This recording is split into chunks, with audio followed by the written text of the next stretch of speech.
Assessing Britain's monarchy as a brand might seem superficial, even sacrilegious, but not to the royals, who have seen themselves as a family business ever since George VI nicknamed them the Firm.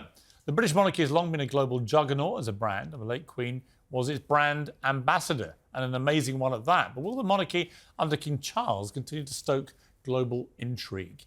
Well, some commentators have huffed that the coronation will be the monarchy's last imperial hurrah, and a decline in the number of US media crews at Saturday's event indicates maybe the royal sparkle is dimming. Well, joining me now is Tina Brown, author of the Palace Papers, alongside Paul and Tessa.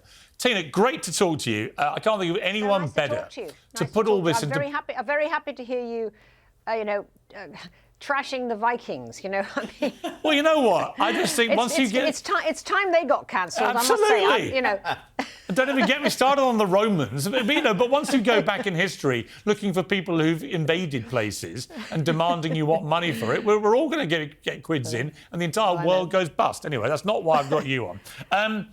Tina, put me into proper perspective about where we are with the monarchy, with King Charles and the future, because it seems to me we've reached a real difficult moment, I think, for the monarchy as an institution, for the country, and anything could happen.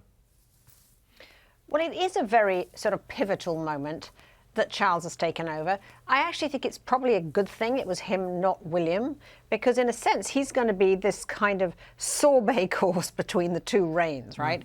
And he's got to somehow get out of the last reign's sort of extraordinary charisma that it had and position in the next reign for William. And actually, I think he's going to be much better than just a transitional monarch because he is a really accomplished statesman. I think one of the things that I think people here are quite surprised at, those who pay attention, which isn't very many, I'll be honest, but those who do are quite surprised at just how well Charles has handled this whole interregnum, if you like, between the Queen's death and him taking over, starting right when he came out of the box, right after the Queen died. Wonderful, human, excellent, speech, terribly dignified, during the funeral, and actually has weathered the whole kind of Sussex grudgernaut with tremendous kind of aplomb. Well, he has. But here's the but I would put in, the spanner in the works, if you like.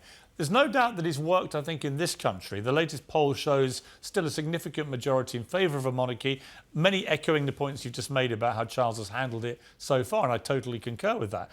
But there's a pretty worrying poll about the rest of the Commonwealth, where a lot of countries have fed into this Sussex narrative that the royals are racist, and they're moving fast towards a republic.